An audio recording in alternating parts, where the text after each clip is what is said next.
Vamos, Brasil, gente. Eu tenho tanto orgulho. Eu vou falar pra vocês, viu? Pra você, mulher, principalmente. A gente tem que ter, sabe o quê?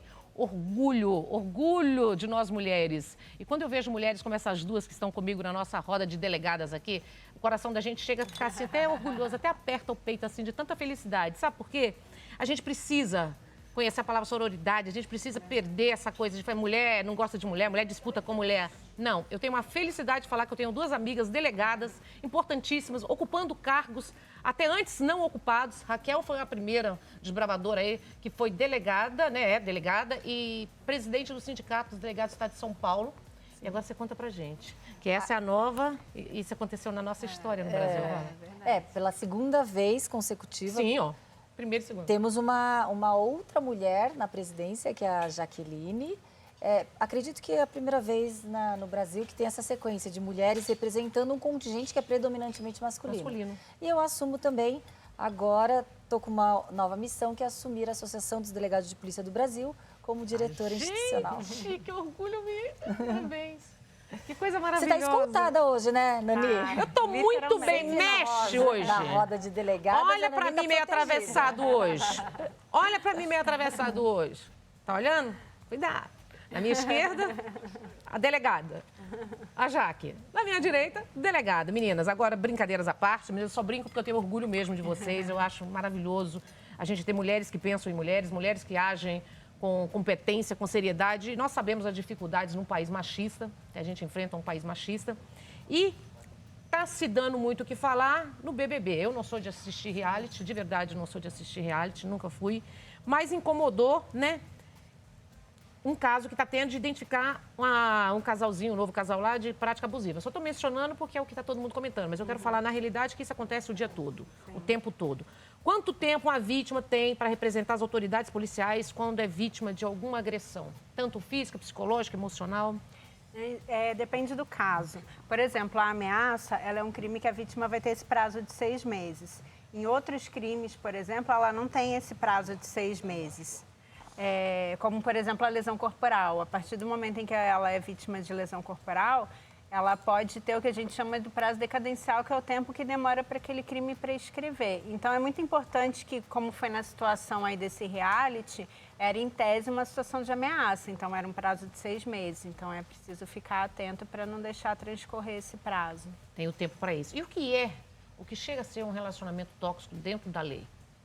Dentro da lei, primeiro a vítima ela tem que se perceber no relacionamento abusivo. Porque ali, no 147B, que é o crime de violência psicológica, que é o início de todo relacionamento abusivo, que até 2 anos atrás não tínhamos tipificação penal. Era bem complicado a gente conseguir delimitar, dar o primeiro passo, até mesmo para poder solicitar as protetivas de urgência para as vítimas, porque não tinha um desenho ali legislativo, não tínhamos o crime propriamente dito. Então, toda situação em que a mulher está angustiada, amedrontada, nervosa, ela fica, a mulher, ela fica completamente insegura. Sabe aquela situação em que existe, a mulher sempre, ela acha que ela está em deficiência ou tendo que dar satisfação, porque a qualquer instante ela pode ou levar uma bronca ou ela pode perder esse relacionamento. Então, é uma situação de desequilíbrio num relacionamento em que prepondera o equilíbrio, o amor. Ali não é mais um amor. E sabe o que é interessante no casalzinho formado? É que apesar da Bruna, ela ser uma menina forte, bonita, ela aparenta ser autoconfiante, eu acho que a armadilha fica pior, porque quando ela retruca, quando ela rebate, ela tem aquelas palavras de retorção nas agressões que ela sofre, tende a quem olha externamente achar que não existe agressão porque ela se defende. Não é porque a mulher sabe se defender em um relacionamento abusivo que ela não é vítima. Ali já nem vira mais relacionamento, é um campo de batalhas. Ele oprime, ela não permite. Ele oprime, ela fica sem graça, desconfortável, fala com ele num cantinho e é aquela situação doentia. Então, toda situação doentia é abusiva, é um passo para o crime. Nossa Senhora, nas delegacias vocês devem receber ou não, muitos casos, porque a mulher ainda fica um pouco inibida, fica protegendo o agressor, fica tentando mudar esse homem, ou às vezes ameaçada também, muitas vezes ela está coagida, ameaçada, muitas vezes não, ela quer tentar salvar o relacionamento. E aí, gente, como que é... Você, mulher que está em casa, que sabe, de repente está passando essa situação, quer fazer uma pergunta? 964450532, está liberado para vocês, tá? Pode mandar uma mensagem aí, que fica liberado para vocês participarem agora. Como que vocês analisam hoje? Vocês acham que as mulheres estão procurando essa ajuda? Não estão procurando essa ajuda? Tem essa coisa de ficar, não, vou salvar, vou mudar esse homem? O que a gente percebe no dia a dia é que muitas dessas mulheres inseridas em um relacionamento abusivo, elas insistem por muito tempo nesse relacionamento. Sim. Então, elas ficam nessa de, não, eu vou mudar, ele vai melhorar, ele vai voltar a ser o que ele era, porque prende-se naquela imagem do príncipe encantado que foi gerada lá no início do relacionamento, príncipe esse que nunca existiu. Porque, como eu costumo falar, se no primeiro encontro ele já tivesse batido, empurrado, xingado, ofendido, não ia ter um segundo encontro. Então, cria-se aquela imagem do príncipe encantado no primeiro, segundo, terceiro encontro, e aí no dia a dia, no convívio, é que ele vai se mostrando abusivo no sentido de começar a fazer um controle excessivo da vida dela, começar a menosprezar, começar a querer controlar roupa, cabelo, maquiagem. E isso vai minando a autoestima dessa mulher. É muito comum nós nos depararmos com mulheres que ele começa com aquela história do não, você não precisa trabalhar, deixa que eu te dou dinheiro, você fica em casa. Olha, não visita sua mãe, ela mora num bairro muito perigoso, numa próxima eu vou com você, e numa dessa ela não está mais trabalhando, não tem autonomia financeira, não tem mais contato com a família, não tem mais os amigos porque ele critica as amigas dela. Ele tenta afastar. E aí ela fica naquela bolha. E a partir do momento em que a vítima está naquela bolha, aí sim começam as agressões verbais, as agressões físicas, as agressões psicológicas de uma forma mais intensa. E pode ficar muito tempo nessa bolha também, né? Exato. O círculo da violência doméstica, do relacionamento abusivo, é um círculo hermético. Esses doces é para vocês, só para vocês saberem, tá? Eu tô namorando os doces. É um círculo hermético que é muito difícil. Eu acredito que seja o crime mais difícil de se resgatar a vítima é o crime de violência doméstica que familiar. Ela está nesse relacionamento, ela está envolvida. Além de estar inebriada pelo amor, pela paixão, que é uma concepção completamente equivocada, ela tem uma codependência emocional, psicológica. Ali, eu costumo relacionar como uma dependência química a drogas. Ela sabe que um dia ela vai morrer por causa daquele relacionamento, mas ela não consegue largar. Então, se ela não tem um aparato multidisciplinar, qual a primeira ajuda? Familiar, a família e os amigos. A primeira ajuda. Infelizmente, eu vou até falar aqui para quem está nos assistindo, eu já perdi algumas amigas. Infelizmente, a gente sabe que é difícil. A vítima, ela nega que é vítima e ela entra em confronto com quem tenta colocar uma lupa. Você está sendo vítima, isso não é normal. A gente não enxerga, né? Então, eu já perdi algumas amigas, infelizmente, porque é muito difícil você resgatar. E depois de situações, assim, realmente horrorosas, eu falei assim, eu, como delegada de polícia e sua amiga, eu não posso ser conivente nessa situação.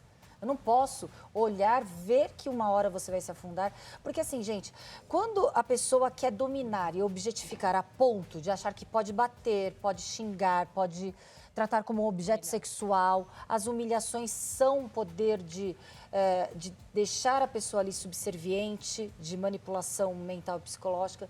Então, aquilo não é saudável, aquilo não é a concepção de amor. Doutora, vamos lá, vocês duas aqui, duas delegadas, e eu tenho que fazer perguntas bem diretas, como se fosse a dona de casa, porque às vezes a mulher tem vergonha até de perguntar. Pode mandar uma pergunta se tiver e não precisa colocar seu nome. Coloca anônimo que a gente faz a pergunta, sem identificar. Primeiro, que a mulher tem muito isso também, né? Já fica se protegendo com vergonha, ela se sente boba, se sente que todo mundo culpado, que todo mundo vai falar mal.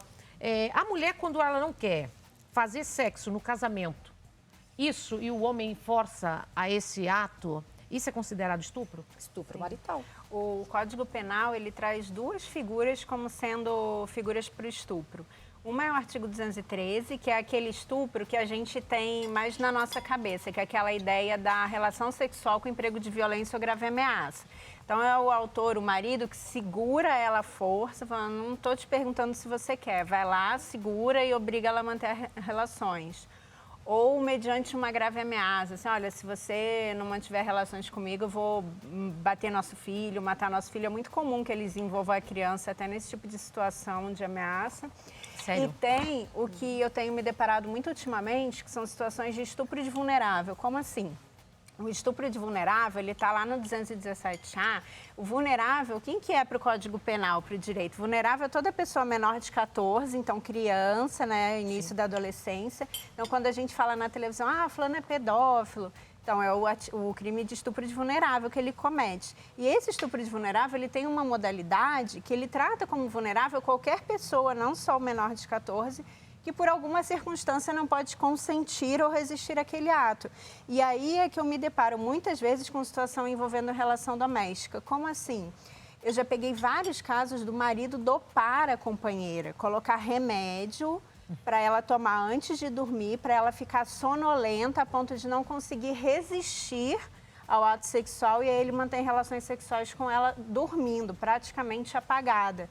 E isso é uma situação gravíssima, estupro de vulnerável. E, infelizmente, isso tem aumentado cada vez mais. Mesmo se você for companheira, namorada, não importa, né? A relação sexual ela tem sempre que ser consentida e a vítima ela tem que estar em condições de consentir com aquele ato. E uma vez que acontece isso, o que pode fazer a mulher? Ela deve procurar uma delegacia de polícia. Ela acorda grogue, sei lá. Então, algumas vítimas acordam com sensação de ardência na região genital, algumas até identificam o material do companheiro e aí, com base nisso, elas vêm procurar a delegacia de polícia. Alguns até falam que fizeram. Falam, nossa, mas você não lembra? Você quis, nós mantivemos relações e tal, foi consensual. E aí, isso é levado para a delegacia. Então, é instaurado inquérito, isso é apurado. A palavra da vítima nos crimes sexuais ela tem um peso muito grande, porque a gente sabe que é um tipo de crime que acontece, em regra, entre quatro paredes, que não vai ter uma testemunha presencial disso. Isso tem um tempo, doutora? O estupro, ele não tem aquele prazinho de 6 meses que a gente conversou, é o prazo de prescrição, então é um crime que ele demora muito tempo para prescrever. Então, vai ter um prazo bem duradouro aí. Normalmente, a pena do estupro, ela é para lá de 10 anos. Então, o prazo, ele é bem longo. Até porque muitas mulheres demoram anos para perceber. E aí, e para falar? A mulher, por exemplo, aconteceu comigo 3 anos atrás, 5 anos atrás. Essa mulher pode ir e relatar fatos ocorridos antes com o mesmo parceiro, digamos. Continuei com o mesmo parceiro, mas me acontecia 4 anos atrás. Pode. É muito comum que isso aconteça. Muitas vêm procurar a gente depois de anos de terapia. Mas o que é complicado é que quanto mais distante a vítima, né, estar daquele fato criminoso, as provas elas vão desaparecendo no decurso do tempo. Então, a gente já sabendo que é um crime que ocorre na clandestinidade, ou seja, entre 4 paredes. Normalmente, os crimes sexuais ocorrem entre 4 paredes. A testemunha, se ela não estiver utilizando a tecnologia para gravar, ou a vítima, se ela não estiver utilizando a tecnologia para ser mais um meio, um conjunto probatório para apresentar a materialidade do crime, fica muito difícil. Então, sim, em tese, a vítima pode denunciar até o término da prescrição do crime, que demora, mas ela tem que ter um mínimo do conjunto. Ela não vai ter mais ali o exame de corpo de delito que comprove até quantas a horas conjunção é o corpo carnal. de delito? Depende da parte, normalmente eles orientam a fazer em até 72 horas. 72 horas. Até. Dependendo da parte do corpo, que às vezes você vai coletar material genético na boca, região vaginal. Então, cada um tem um tempo. O ideal é que assim que a vítima perceber a prática criminosa, que procure o quanto antes. As mulheres procuram as delegacias? Procuram bastante. Estão procurando? Está mudando isso? Está melhorando? O número de registros ele vem aumentando.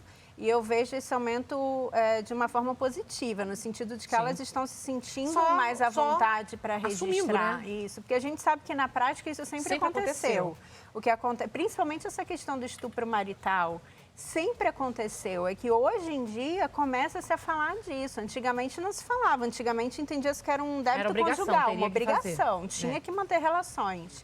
Hoje já se sabe. Eu atendia uma vez o caso de uma moça que ela foi obrigada a manter relações sexuais com o parceiro e, inclusive, sem preservativo, porque tem a questão do preservativo também. Às vezes, a mulher, ela aceita manter relações com o parceiro desde que com o uso do preservativo. E o parceiro não quer. Ele tira escondido. E aí as vítimas também estão começando a procurar a gente, porque essa vítima especificamente que me procurou um tempo atrás, ela contraiu HIV por conta desse parceiro. Ele manteve relações sexuais com ela sem o preservativo, ele disse que tinha colocado, durante a relação ele tirou e ela acabou contraindo HIV. Então são situações, além dele responder pelo contágio da doença, enfim... ele também hoje responde. isso? Se o homem... Sim, é antigo. Se o homem, por exemplo, ficar com a mulher e ele for soro positivo e a mulher não saber? Sim. Pode até ser uma tentativa de homicídio para pessoas mais pesadas ali na tipificação, porque ele já sabe que ele está com uma doença mortal que vai ocasionar uma morte, mas pode ser a propalação de doença através de contágio venéreo ou propalação. Colocou em de risco. Doença. Colocou em risco. Tem perguntas para vocês. Vamos lá, mulheres do meu Brasil. Os homens também, viu, gente? Elas são delegadas. A gente fala de mulheres porque é uma roda de delegadas. Mas cabe também a você, homem, se está passando por algum problema, é vítima também de violência também, porque mulher também bate. Então, pode mandar sua pergunta. Quando a mulher sofre abuso emocional pelo marido, o que fazer? Primeiramente, se ela já está fazendo essa pergunta, porque ela percebe que já está inserida nesse relacionamento abusivo, psicológico. Primeira atitude é buscar ajuda com familiares, amigos, ter uma rede ali de acolhimento e aí buscar as autoridades responsáveis, no caso a Polícia Judiciária, que vai dar ensejo a uma investigação, ao inquérito, para que ele seja denunciado. É importante, Nani, a gente alertar que muitas vezes a vítima, ela tende a ter recaídas, porque o que a doutora Jaqueline acabou de falar é que aquele príncipe encantado, ele se torna um monstro. Ai, gente, é complicado, Mas né? quando ele percebe que ele está sendo ameaçado de uma certa forma, ele volta a ser Ele o príncipe resgata o príncipe encantado, volta a ser o né? príncipe Ele volta a ser o encantado. príncipe, seduz novamente, depois vai sendo Exatamente. E virando essa repetitivo. mulher que, de repente, ele pode até parar momentaneamente de agredir. A gente viu ali no Big Brother numa situação muito rápida, né? A gente viu, a partir do momento que o menino ele tomou um presta atenção do apresentador, ele já, automaticamente, ele já quis uma conversa, aliás, quis que ela verbalizasse que ela não estava sendo vítima de uma forma muito Já foi coação. maquiavélica, já falou, você não está sendo vítima, você se sente vítima? Já coagiu. E tentou ali resgatar alguma coisa e ela tem uma amiga que o tempo todo ela fica do lado e fala assim, não é o momento de vocês conversarem. Então, é não cair também, por isso que primeiramente você tem que ter um suporte emocional, amigos, família, Alguém tá e sempre tomar uma do seu lado. atitude, porque se ela tomando uma atitude legal, puramente procurando o sistema de justiça criminal, que é a delegacia de polícia, ela pode recair. Certo. Tem mais perguntas? Vamos lá. Tem pergunta? Não. Vamos mostrar primeiro as redes sociais, então. Raquel Galinatti tá aí. Delegada Raquel, tanto faz. Colocar as duas já vai aparecer. Essa poderosa aí. Nossa Senhora, é muita coisa, né, gente? A Jaqueline, que hoje é a nossa presidente do Sindicato dos Delegados do Estado de São Paulo. Qual a maior procura hoje das mulheres? É esse pedido de help mesmo nas delegacias? Sim. O programa chegou ao fim, é isso? Obrigada. Estourou o tempo. Gratidão. Vamos fazer mais rodas. Mais rodas das delegadas. Muito rápido. Obrigada, viu? Eu agradeço. Gratidão, viu? Obrigada. Muito bom. Obrigada. Obrigada, Janete. Nani. Obrigada. Bom, nós vamos embora, porque hoje o tempo estourou. Nós vamos embora, mas uma semana maravilhosa para vocês. Um beijo no coração. 3 vezes para vocês, o que vocês desejam pra gente. Muita paz e muita luz para todo mundo. Tchau, gente.